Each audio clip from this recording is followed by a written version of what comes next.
بسم الله الرحمن الرحيم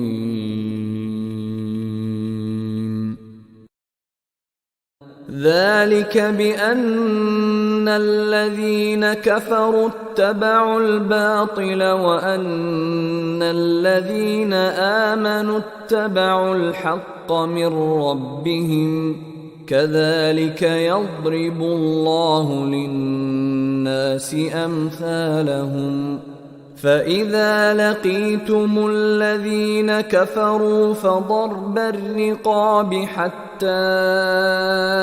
إذا أثخنتموهم فشدوا الوثاق فإما منا بعد وإما فداء حتى تضع الحرب أوزارها ذلك ولو يشاء الله لانتصر منهم ولكن ليبلو بعضكم ببعض والذين قتلوا في سبيل الله فلن